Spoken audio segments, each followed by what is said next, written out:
Okay, thanks so much, Mina.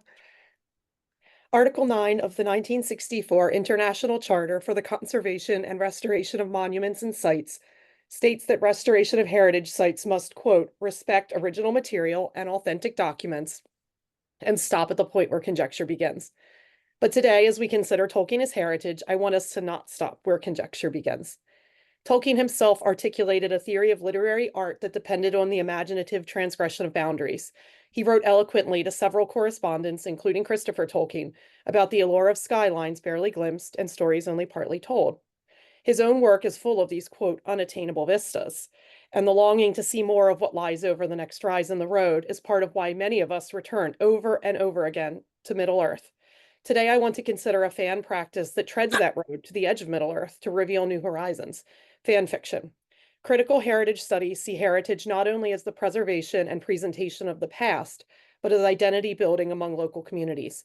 I hope to show that Tolkien fan fiction archives and writers have served both purposes, preserving the texts we all love, but also acting as the locus of conversations about how Tolkien's world continues to find relevance in a rapidly changing world. Before considering how fan fiction archives function to present Tolkien fandom heritage and function to preserve Tolkien fandom heritage and themselves can become heritage, it's important to clarify exactly what a fan fiction archive is and how it fits within the broader communities that arise around Tolkien-based fan fiction and how these entities have evolved over the past 30 years. When you hear the word archive, what comes to mind? Rows of shelves, echoing ceilings and locked drawers, hushed voices in white cotton gloves and blackout curtains drawn against the ravening glare of the sun, archivists who speak dead languages and who softly tread amid Byzantine filing systems. Fan fiction archives are in fact none of these things, which is part of why they play a unique role in preserving, promoting, and expanding what we might consider Tolkien as heritage.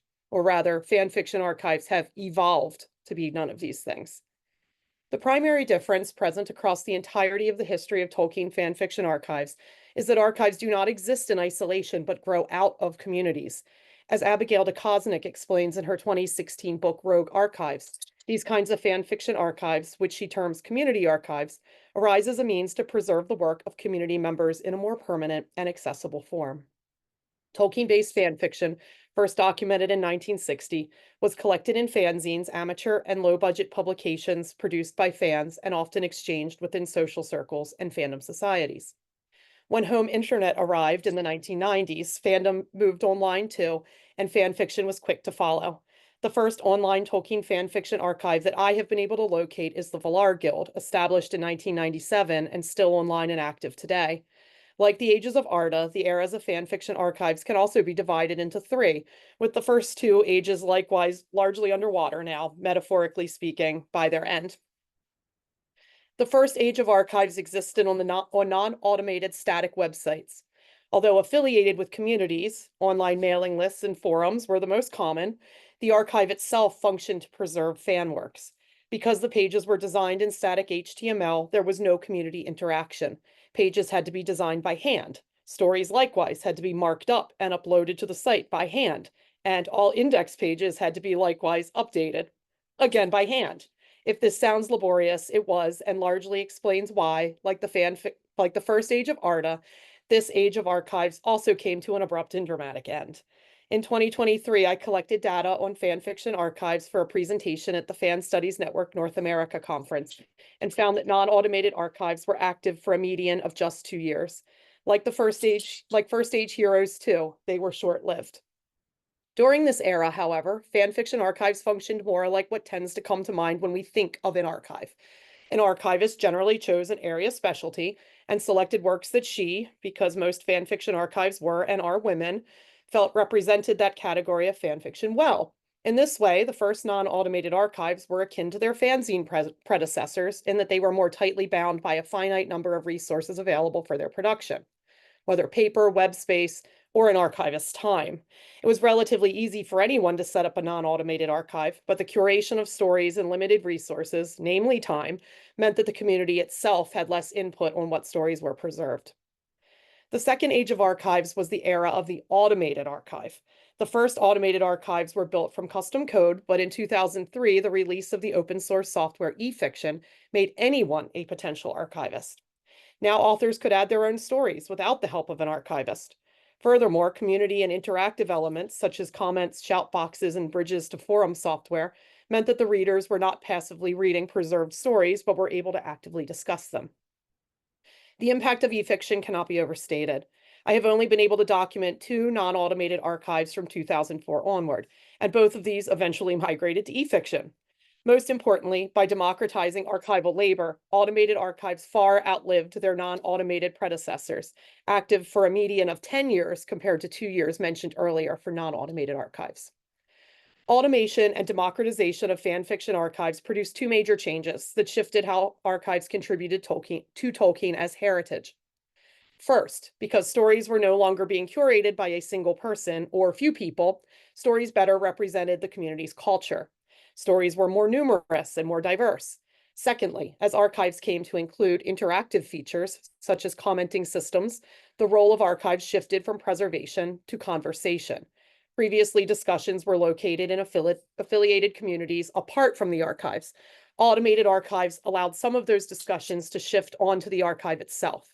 Both the increased ease of sharing a story and the interaction that became an assumed and cherished part of the process meant that fan fiction was incorporated more fluidly into the conversation. A story may generate discussion in its comments or provoke other fan works that respond to it.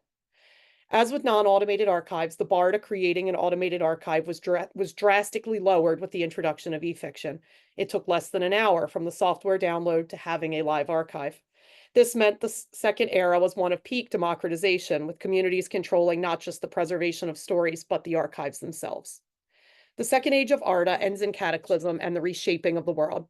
The second age of archives also ends in a reshaping of the fan fiction world, though it was subtler and less cataclysmic. In 2010, e-fiction received its final major update. Going forward, web standards evolved, but e-fiction did not. E-fiction powered sites began to show wear and tear, and many closed. The third era of archives is distinguished by increasing consolidation onto large platforms, a trend observable in internet use overall. Many of these platforms are social media, but not all. For example, the Archive of Our Own, or AO3, opened in 2008. It is not a community archive, but a universal archive. The archive is the primary purpose, although AO3 includes community features, such as comments, that became predominant with the rise of automated archives. AO3's About page describes the archive's purpose as, quote, preserving our fanish economy, values, and creative expression, end quote. Against this backdrop of growing consolidation, the non-automated and automated archives of past eras, most of which were Tolkien specific, began slowly going dark as their fraying software became increasingly apparent. During 2024, only 5 Tolkien specific archives had any activity at all, and only one, the Silmarillion Writers Guild, continued to have significant activity. At the same time, decisions by the corporations that owned Yahoo Groups and LiveJournal, both heavily used by Tolkien fanfiction writers, drove most fan activity from those platforms and onto large social media sites like Tumblr and Twitter that lacked the capacity to form discrete communities found in the earlier social networking platforms. The third age of archives, then, is one where fan fiction activity remains high, but the number of archives has dwindled to only a few viable options, the most prominent of which, AO3, is unassociated with any Tolkien fan communities. Many communities came unmoored during this era, though fans, being adaptive as fans always are, have found ways to leverage AO3, Tumblr, and most recently Discord to meet their community needs. Democratization remains high in terms of what fan fiction can be easily shared with other fans.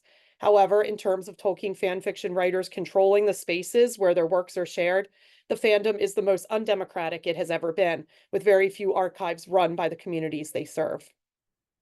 The 30-year story of online Tolkien fan fiction archives, then, can be seen as one of shifts between authority and democracy, both in terms of the work shared and control of the archives where they are posted. Heritage studies likewise wrestle less with the question of how to define heritage as who gets to define heritage. Traditionally, heritage is defined to preserve the values and often nationalistic aims of the mainstream culture. Likewise, when we all first saw the title of today's seminar, Tolkien is Heritage, what probably came first to mind is Tolkien's heritage, his books. In all the billions of words, images, and other artifacts that have been produced by and about Tolkien, most of us would have probably agreed that his books are those most deserving of preservation. They are the libraries at the center of Middle-earth. Heritage exists in tension between authorities vested with the resources to see their definition of heritage privileged and members of a culture or community for whom a text, artifact, place, or practice forms a part of their identity that is under active development, not simply an artifact from the past that deserves preservation. These two groups don't necessarily define heritage in the same way.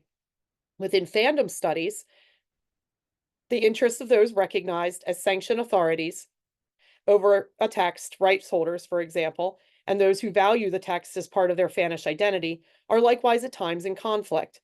In 2009, the fan scholar Obsession Inc. coined the term affirmational fandom and transformational fandom, placing them on a continuum in terms of how fans perceive authority over a fanish text.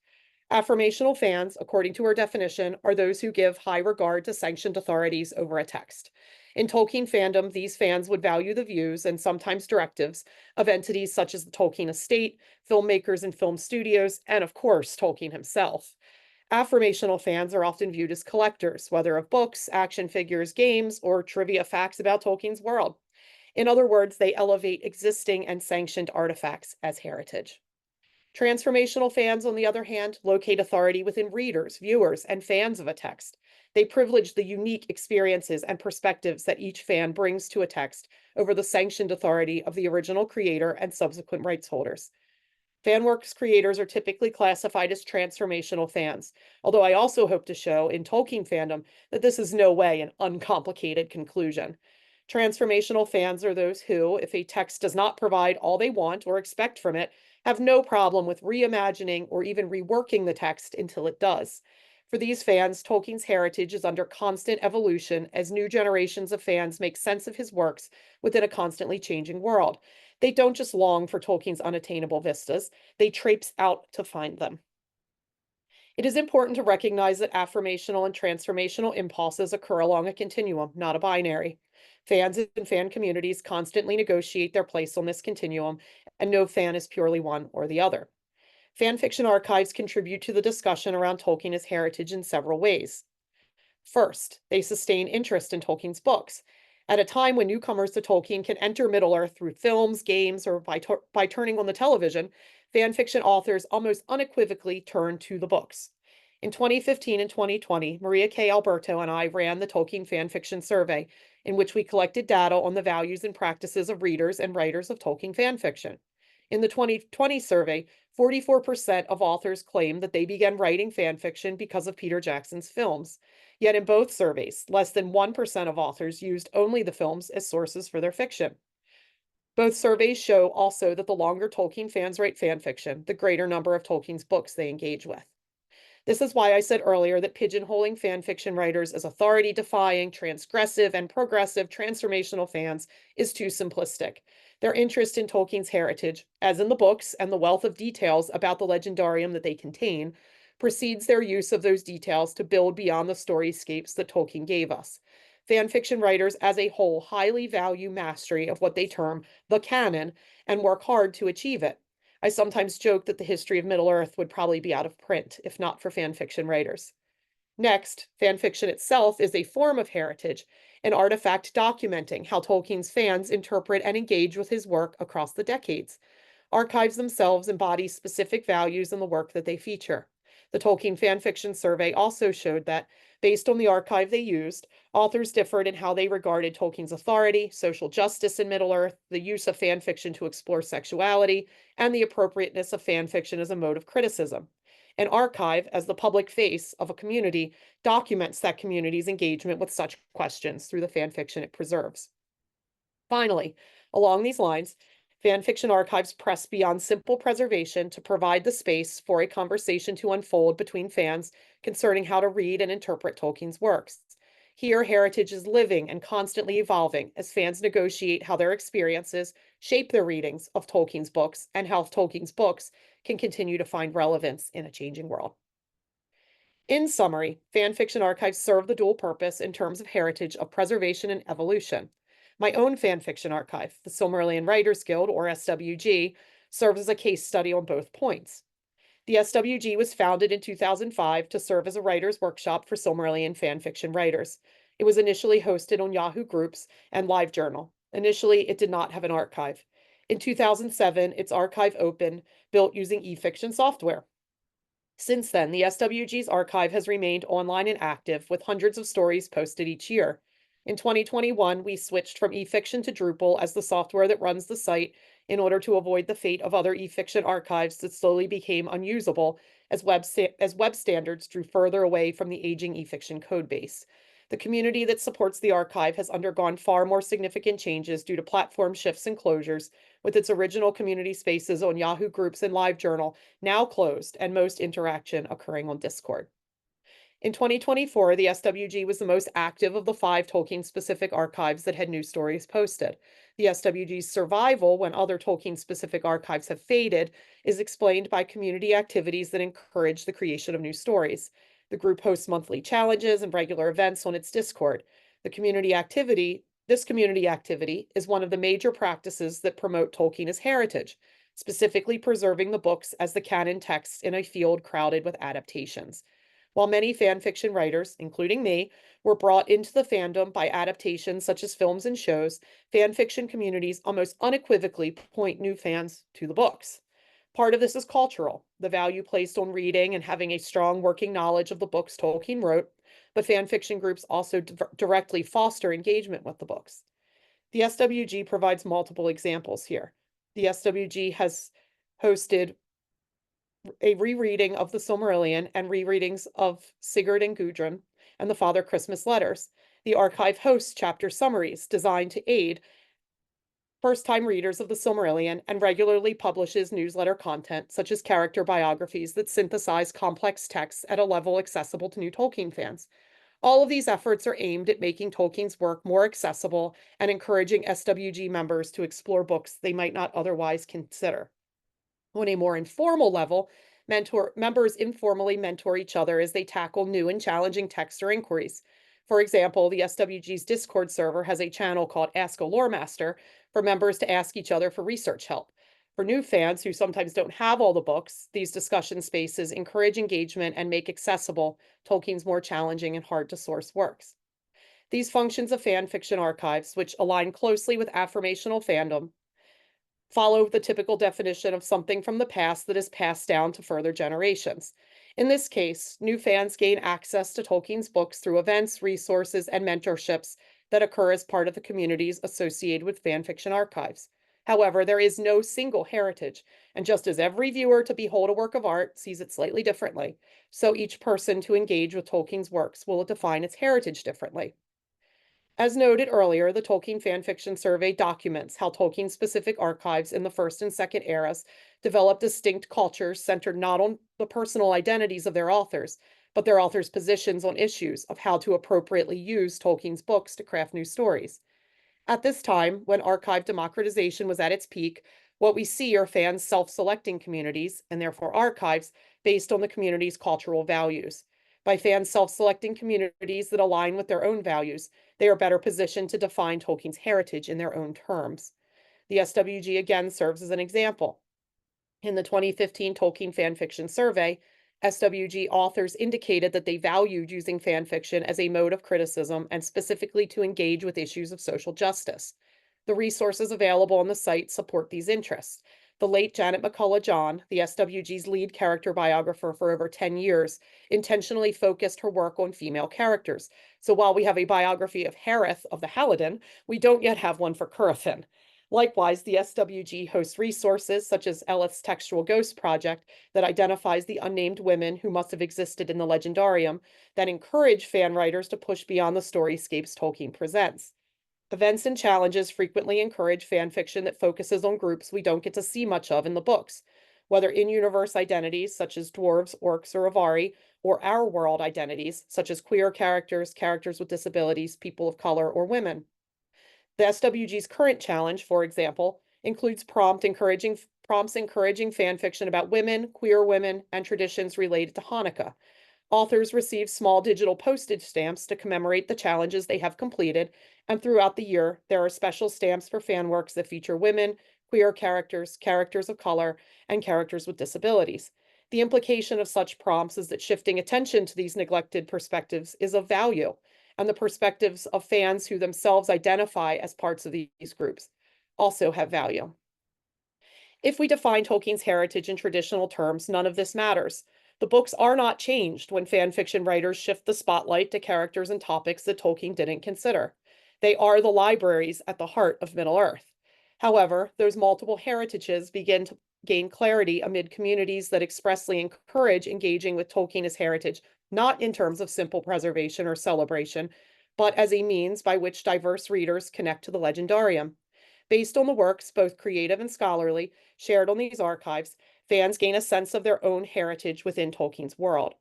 Engagement around topics such as gender, race, sexuality, and disability in Tolkien's works can sometimes be misconstrued as holding Tolkien accountable to 21st century priorities. Instead, these multiple heritages developed on fan fiction archives, find the lack and fill them in, using Tolkien's own words to point to Middle-earth and say, I may not see myself in the stories as they were written, but right here, this is where I would have fit. This act makes the unattainable vistas attainable, and the archives that preserve the fruits of these ventures become the libraries at the edge of Middle-earth. Thank you.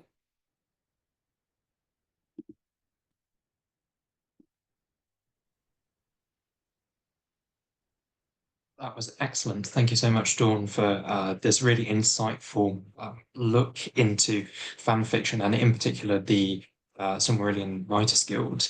It's interesting what you were saying. Oh, what is the point? I've just had a point in my head. Now it's completely disappeared. Oh, what was it? It'll come back to me. It's fine.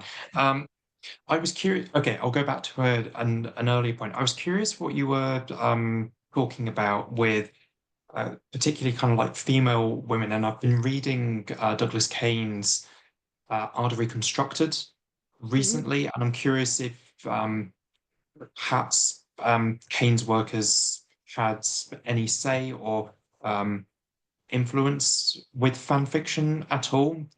I don't know how far you can answer that question, but I'm just curious.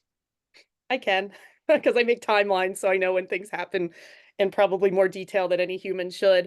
But yeah, with all due respect to Kane, we were doing it before before he pointed it out.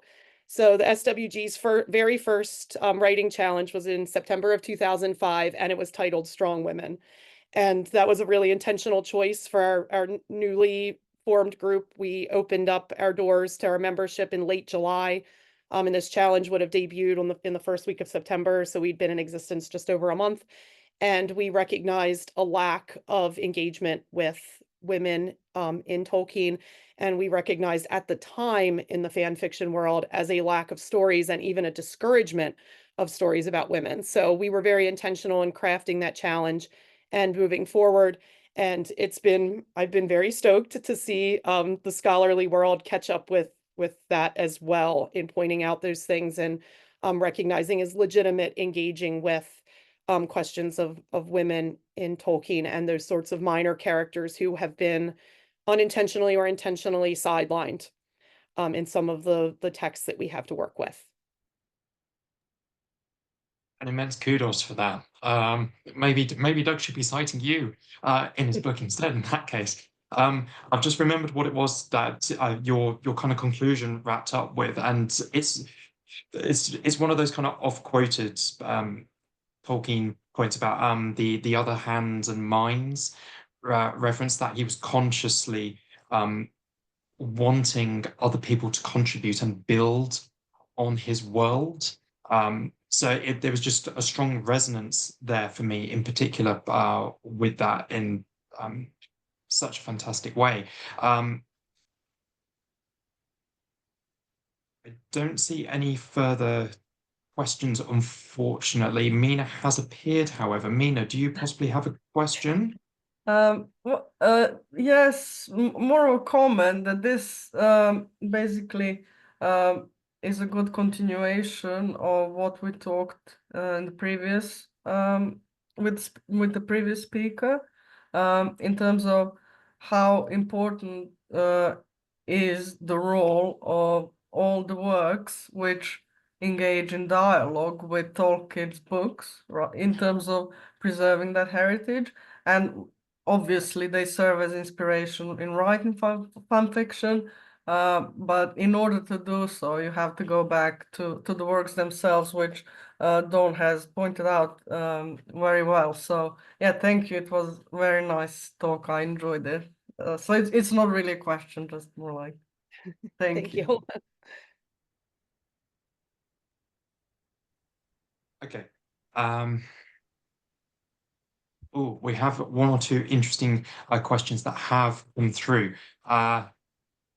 So quite an open question, this one. I'm curious myself, really considering everything that you've discussed in your paper. But what do you think the next age will look like for fan fiction?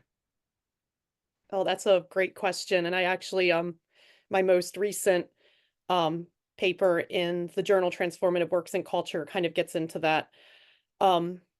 Because we're at this moment of consolidation, and the paper is called The Fading of the Elves, because it draws on this metaphor that I've continued here, that, archives are fading for a variety of reasons, but not least of all because it's become really hard. It takes a lot more technological knowledge right now to maintain a fan fiction archive than it did back in 2007, because e-fiction is no longer really a viable software without a lot more technical skill than most people have. So we've seen this like consolidation into increasingly large spaces, AO3, which is fan run, which is a good thing. But then also a lot of corporate spaces like Tumblr, which is a little more complicated. But what we're seeing now, there's multiple instances of people who are sort of saying the same thing I'm saying, which is that communities are losing control over their spaces through this, and we need to reassert that control. And so there's a number of projects that are currently underway that are seeking to make more accessible building community archives or building community websites for fan communities. And that includes both the education of fans around technical issues, because I can say, I'm a middle school teacher, I am not a web developer, and converting onto a Drupal site, like it has been a learning experience. And a lot of times the help documents that are available for what open source options exist are very challenging to get through if you are not a professional in that field. So there's efforts to educate fans so that they can better understand what options are available and leverage those for their own purposes. And then there are efforts to create, in fact, eFiction itself has been for some time now supposed to be coming out with a new version under a new owner. And there's other similar projects, open source, that would allow fans to create their own spaces again. So I'm hoping that that is where we're going, where we continue to see, we need AO3, we need a fan-run universal archive, absolutely, but we also need our community archives. And my hope is that we're seeing that pendulum kind of swing back in the other direction, to where we will see more control of communities over their own spaces.